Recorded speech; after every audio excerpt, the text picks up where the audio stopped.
लोकशाहीचा चौथा आधारस्तंभ म्हणून कार्य करणाऱ्या सर्व पत्रकार बंधूंना उद्याच्या पत्रकार दिनाच्या जिजाऊ सृष्टी जन्मोत्सव समिती तसेच मराठा सेवा संघाच्या वतीनं सर्व पत्रकार बंधूंना पत्रकार दिनाच्या या ठिकाणी शुभेच्छा देतो व ह्या कार्यक्रमाची आजच्या पत्रकार परिषदेची सुरुवात थोडीशी आगळी वेगळी करून आजच्या या ठिकाणी आयोजन समितीचे अध्यक्ष मनोहररावजी तुपकर सर तसेच सचिव शिवश्री सुभाषरावजी कोल्हे सर हे उपस्थित आहेत। या आज जिजाऊ जन्मोत्सव सोहळा समितीच्या वतीने तातडीची पत्रकार परिषद बोलावली, वेळेवर आपल्याला निमंत्रण दिलं त्याबद्दल दिलगिरी व्यक्त करतो। तरी आमच्या विनंतीवजा निमंत्रणाला मान देऊन आपण सर्व पत्रकार बांधव या विशेष पत्रकार परिषदेला हजर झाला त्याबद्दल सर्वांचे हार्दिक शिवस्वागत करतो। पत्रकार दिनाच्या पर्वावरच आयोजित केलेली ही पत्रकार परिषद म्हणून सर्व पत्रकार भावंडांना हार्दिक हार्दिक शिवशुभेच्छा। बांधवांनो, दरवर्षी संपूर्ण बहुजन समाजाला एक उत्साह आणि एक तळमळ लागलेली असते की आपल्याला एकच वारी 12 जानेवारी जिजाऊ जन्मोत्सव हा सोहळा म्हणजे विचारांची शिदोरी आणि शिदोरीच तिथं मिळते, म्हणून आपण एक वर्षांनी परत त्या जन्मोत्सव सोहळ्याची वाट पाहत असतो। हा जिजाऊ जन्मोत्सव सोहळा मराठा सेवा संघ आंतरराष्ट्रीय स्तरावरील जन्मोत्सव सोहळ्याचं आयोजन करीत असते। या सोहळ्यासाठी एक वर्षापासून नियोजन मराठा सेवा संघाची केंद्रीय कार्यकारिणी करीत असते, परंतु आपण गेल्या वर्षभरामध्ये कोरोनाचा प्रादुर्भाव लक्षात घेता तुमच्या लक्षात असेल फेब्रुवारी 2020 मध्येच जेव्हा फक्त कोरोनाचा पेशंट आपल्या भारतामध्ये सापडला होता त्यावेळेसच जबाबदारीचं स्टेटमेंट आमचे सर्वांचे आमचे मार्गदर्शक खेडेकर साहेब यांनी केलं होतं की आपल्याला कदाचित 2021चा जिजाऊ जन्मोत्सव सोहळा रद्द करावा लागेल, कारण साहेबांची दूरदृष्टी तुम्ही आपण लक्षात घेतली तर साहेब जे बोलले त्यातून म्हणजे ते सत्य तर होतेच, परंतु काही गोष्टीचं चांगलं फलितसुद्धा आपल्याला दिसून आलेलं आहे। मागच्या वर्षी साहेबांनी असं जबाबदारीचं स्टेटमेंट केलं होतं, आज परिस्थिती पाहता त्यात वेगळी नाही। या वर्षीचा आपला जिजाऊ जन्मोत्सव कोरोनाच्या गर्तेत सापडलेला आहे। शासकीय रीतिरिवाज नियम अटी शर्ती सांभाळून साजरा करावा लागणार आहे।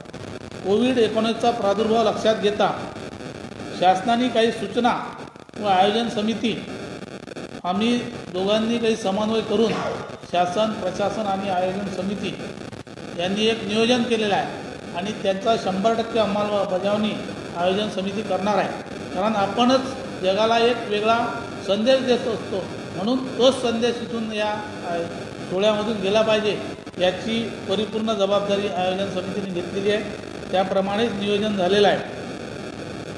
म्हणून आपण जे जिजाऊ भक्त असतील त्यांना एक आव्हान केलं आहे की या वर्षीचा जिजाऊ जन्मोत्सव आपण आपल्या घरातच आपापल्या परीने साजरा करावा, जिजाऊ चरित्राचं पारायण करावं, पुस्तके ग्रंथ भेट द्यावीत असं, आणि जिजाऊ सृष्टीवर संपन्न होणारा जो जन्मोत्सव सोहळा आहे हा सोशल मीडियाच्या माध्यमातून आपल्या तुमच्यासारखे जे पत्रकार बांधव यांच्या चॅनलच्या माध्यमातून किंवा प्रिंट मीडियाच्या माध्यमातून तुमच्यापर्यंत तो पोचणार आहे, त्याचा लाभ आपण आपल्या घरीच घ्यावा असं एक आवाहनसुद्धा केलेलं आहे। म्हणून यावर्षी 3 जानेवारी ते दरवर्षी आपण सावित्री जिजाऊ दसरात्रोत्सव सावित्रीबाई फुले यांच्या जयंती दिनापासून तर राष्ट्रमाता राजमाता जिजाऊ 12 जानेवारी यांच्या जन्मदिवसापर्यंत दसरात्रोत्सव साजरा करतो। यामध्ये सिंदखेड राजा परिसरातील बालकांच्या सुप्त गुणांना वाव द्यावा म्हणून सांस्कृतिक कार्यक्रम आपण करत असतो, परंतु शासनाने लहान मुलांचा सहभाग यामध्ये असू नये म्हणून तो सुद्धा कार्यक्रम आपण रद्द केलेला आहे। त्याचं फक्त आपण उद्घाटन 3 जानेवारी रोजी केलेलं आहे आणि ऑनलाईव्ह पद्धतीने वेगवेगळ्या स्तरावरून ते कार्यक्रम सुरू आहे. म्हणून तिथं त्या स्टेजवरती कोणताही कार्यक्रम 3 जानेवारीपासून होणारा आपण रद्द केलेला आहे. परत 11 जानेवारीला जो भव्य दीपोत्सव म्हणजे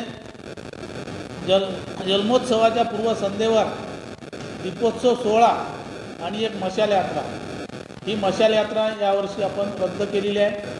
फक्त दीपोत्सव सोहळा स्थानिक जिजाऊ ब्रिगेडच्या आणि सिंदखेडराजा नगरीतल्या महिला जेवढे शासनाने अटी नियम शर्ती घालून दिलेल्या आहेत त्याच फक्त दीपोत्सव सोहळा त्यांच्याच उपस्थितीत संपन्न होणार आहे.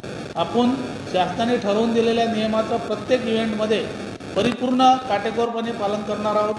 दीपोत्सव सोहळाही त्याच पद्धतीने साजरा होणार आहे आणि रात्री 8 वाजता महाराष्ट्रातील महिलांचा एक सांस्कृतिक कार्यक्रम असतो. त्यामध्ये सुद्धा मोजकेच कार्यक्रम, सांस्कृतिक कार्यक्रम रात्री 11 जानेवारीच्या रात्री जिजाऊ सृष्टीच्या भव्य विचारपीठावर संपन्न होणार आहे. ते आपल्याला ऑनलाईव्ह पद्धतीने हे घरीच आपल्याला पाहायला मिळणार आहे.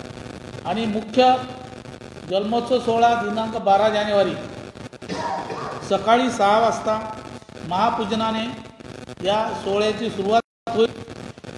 त्यासाठी मराठा सेवा संघाच्या पदाधिकाऱ्यांचे प्रमुख जोडपे यांच्या हस्ते महापूजा संपन्न होईल. इथे सुद्धा नियम अटी शर्तीचं संपूर्णपणे पालन केलं जाईल. सकाळी 6 वाजता महापूजा संपन्न झाल्यानंतर जो वारकरी दिंडी सोहळा निघते राजवाडा ते जिजाऊ सृष्टी वारकरी दिंडी सोहळा यावर्षी आपण रद्द केलेला आहे. 9 वाजता शिवधर्म ध्वजारोहण संपन्न होईल. यामध्ये आपले जिल्हा परिषदचे अध्यक्ष असतील, आपले पालकमंत्री असतील आणि मराठा सेवा संघाचे पदाधिकारी 9 वाजता ध्वजारोहणाने या जन्मोत्सव सोहळ्याची सुरुवात होईल आणि 9 ते 11 वाजेपर्यंत शाहिरांचं एक सत्र संपन्न होणार आहे. त्यामध्ये महाराष्ट्राचे नामवंत शाहीर आपले शाहिरी पोवाडे तिथं सादर करतील. तिथंसुद्धा ऑडियन्स म्हणून कोणी असणार नाही. शाहीर आपले कार्यक्रम सादर करतील आणि ते आपल्याला सोशल मीडियाच्या माध्यमातून, आपल्या चॅनलच्या माध्यमातून, ते ऑनलाईन माध्यमातून ते आपल्याला पाहायला मिळतील.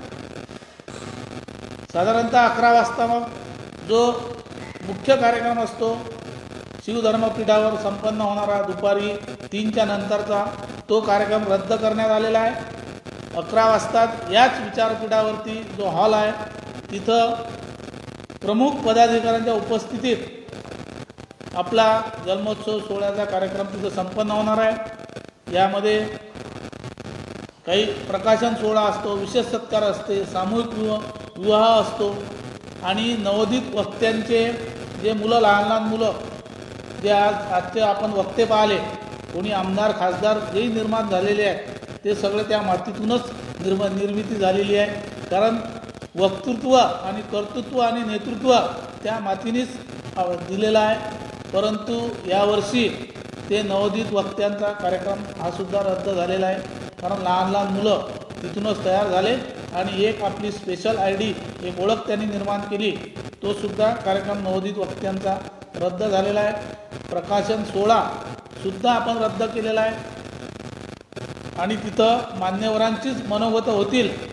आणि यावर्षीचा विशेष आकर्षण म्हणा किंवा मराठा सेवा संघाने दरवर्षीच मराठा सेवा संघाचा जो सर्वोच्च पुरस्कार असतो तो पुरस्कार कोरोना महामारीच्या काळात आता आपण इतिहासात ऐकलं असेल की जीवाची पर्वा न करता यांनी बाजी मारली. असेच आपले लाडके आरोग्यमंत्री नामदार राजेजी टोपे यांनी कोरोनाच्या काळात उल्लेखनीय कामगिरी करून महाराष्ट्रातील जनतेला एक दिलासा देऊन त्यांना आरोग्य विभागामार्फत सर्व सोयी सुविधा पुरवून लोकांचं मनोधैर्य वाढवलं. म्हणून त्यातूनच आपल्या महाराष्ट्रातील जनतेने कोरोनावर मात केलेली आहे. म्हणून या कामगिरीबद्दल मराठा सेवा संघाचा सर्वोच्च पुरस्कार माननीय नामदार राजेजी टोपे साहेब यांना देण्यात येणार आहे.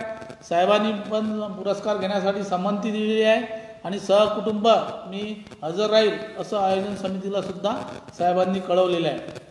आणि दुसरा एक मराठा सेवा संघाचा पुरस्कार असतो जिजाऊ पुरस्कार, तो खास करून महिलांना दिला जातो. आपल्या अस्थिव्यंगावर मात करून म्हणजे ज्या 100% ब्लाइंड आहेत अशा प्रांजली पाटील ह्या IAS टॉपर झालेल्या आहेत. त्यांना आता सध्या त्या दिल्लीमध्ये कार्यरत आहेत. त्यांना यावर्षीचा जिजाऊ पुरस्कार आपण मान्यवरांच्या हस्ते प्रदान करण्यात येणार आहे. त्यांचे वडील पुरस्कार घ्यायला येतील. मॅडम ह्या ऑनलाईन पद्धतीने त्या आपल्या पुरस्काराचा स्वीकार करतील आणि तिथूनच त्यांचं मनोगत आपल्यापर्यंत सर्वांपर्यंत व्यक्त करतील. असा एक पुरस्कारसुद्धा प्रांजलीताईंना यावर्षीचा आपण जिजाऊ पुरस्काराने सन्मानित करणार आहोत. तिसरा पुरस्कार आहे ज्या यशवंत सूर्यवंशी निवृत्त अधिकारी आहेत. यांनी संकट समयी वेळोवेळी लोकांना मदत केलेली आहे. कारगिल युद्धातल्या सैनिकांना असो की कोणाचा ॲक्सिडेंट असो ते म्हणजे एनी टाईम ATM सारखी ते सेवा आज रोजीसुद्धा देतात. म्हणून त्यांना एक समाजभूषण पुरस्काराने सन्मानित करणार आहोत. हे कर्नाटकमधले रहिवासी आहेत आणि मराठा सेवा संघाशी ते सुरुवातीपासून जोडलेले आहेत. अशा प्रकारे हा सोहळा आपला तिथं संपन्न होणार आहे. आणि या सोहळ्याचा समारोप जे खेडेकर साहेबांचं दरवर्षी जिजाऊ जन्मोत्सव सोहळ्याचं जे मार्गदर्शन असते, हे मार्गदर्शन म्हणजे एक प्रकारची वर्षभर पुरेल अशी एक शिदोरी असते. त्यांच्या या मार्गदर्शनातून जर आपण मार्गक्रमण केलं वर्षभर तर निश्चितच आपली प्रगती आपल्याला दिसून येत आहे. म्हणून दरवर्षी साहेब वेगळं आपल्याला एक काहीतरी शिदोरी एक प्रमुख असं मार्गदर्शन देत असतात. या समारोपीय मार्गदर्शनाने या कार्यक्रमाचा तिथं समारोप होईल. आणि मागील वर्षीपासून मराठा सेवा संघाने आपण 3 जानेवारी ते 12 जानेवारी असा कार्यक्रम म्हणत होतो, परंतु 3 जानेवारी ते 14 जानेवारी म्हणजे संत चोखामेळा महाराज यांच्या जयंती सोहळ्यापर्यंतचे कार्यक्रम आपण यामध्ये घेतलेले आहेत. 13 जानेवारीला आपण एक कीर्तनाचं तिथं आयोजन केलं होतं, परंतु शासनाच्या अटीमध्ये ते बसलं नाही. म्हणून त्यांनी आपल्या त्या कीर्तनाचा कार्यक्रम आपल्याला रद्द करायला सांगितला. म्हणून ते सुद्धा आपण मान्य केलेलं आहे. ऑनलाईन एक कीर्तन त्यासाठी मेवना राजाला न घेता सिंदखेड राजालाच ते होईल आणि त्याचं प्रक्षेपण आम्ही आपल्यापर्यंत किंवा आपल्या चॅनलमार्फत आपण सुद्धा ते लोकांपर्यंत पोचवणार आहे. आणि 14 जानेवारीला मराठा सेवा संघाच्या प्रमुख पदाधिकाऱ्यांच्या हस्ते तिथं महापूजा होईल आणि या वर्षीच्या जन्मोत्सव सोहळ्याची सांगता होईल. अशा प्रकारचं एक नियोजन कोरोनाचा प्रादुर्भावाच्या धर्तीवर शासन, प्रशासन आणि आयोजन समिती यांनी केलेलं आहे. आपण आपल्या माध्यमातून लोकांपर्यंत हे दरवर्षीचं पेक्षा काही वेगळं काहीच नाही. फक्त काय झालेलं आहे की आपल्याला शासनाच्या नियमाच्या अटीचं पालन करायचं असल्यामुळे आणि हा कार्यक्रम आपल्या सर्वांच्यापर्यंत पोहोचणारच आहे. फक्त आपली जी भावना त्या मातीशी जुळलेली आहे, त्या मातीपर्यंत जाऊन त्या कार्यक्रमाचा आस्वाद आपल्याला घेता येणार नाही. याबद्दल कारण आपण जर पाहिलं वर्षभरात महाराष्ट्रात त्या भारत देशामध्ये कोणतेही सार्वजनिक कार्यक्रम झालेले नाहीत. म्हणून त्याचंसुद्धा आपण पालन करीत आहोत. अशा प्रकारचा हा कार्यक्रम राहील आणि याची आपल्याला आपल्या माध्यमातून जास्तीत जास्त याचा प्रचार प्रसार आपण करावा. कारण माध्यमं आता इतकी स्ट्रॉंग मजबूत झालेली आहे की काही मिनिटात कोणती घटना घडली म्हणजे लोकांपर्यंत पोहोचते. त्याच पद्धतीनं आपण प्रत्येक या कार्यक्रमाचा इव्हेंट आपण जिजाऊ भक्तापर्यंत या जगामध्ये पोचवावा अशीच विनंती आयोजन समितीच्या वतीने आम्ही आज रोजी करत आहोत.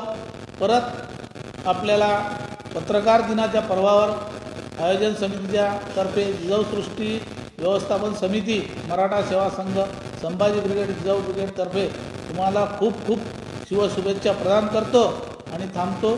जय जिजाऊ.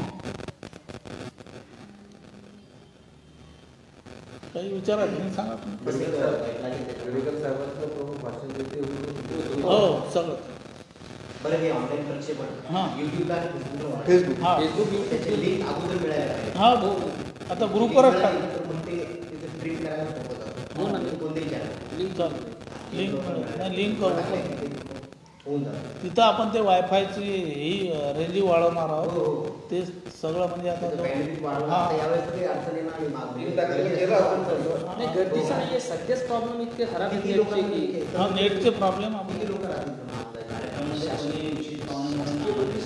विशेष पाहुणे म्हणून फक्त आपल्या राज्याचे आपले पालकमंत्री एवढंच आपण निमंत्रण तसं तर आपण निमंत्रण कोणालाच देत नसतो प्रमुख लोक कोण कोण राहणार आपले पालकमंत्री आणि मराठा सेवा संघाचे पदाधिकारी आणि टोपे साहेब त्यांना पुरस्कार आहे आणि पुरस्कार ती सर फक्त 2 कारण आपणही लिमिटेशन आल्यामुळे हो ना तेच आपण तेवढंच त्याच्यामुळे आपण निमंत्रणही कोणाला दिलं नाही आणि दरवर्षी देतही नसतो हे जे येणारे लोक असतात हे स्वतःहूनच येत असतात असं स्पेशल कोणाला आणि पत्रिकासुद्धा आपण त्याची काही तयार करत नसतो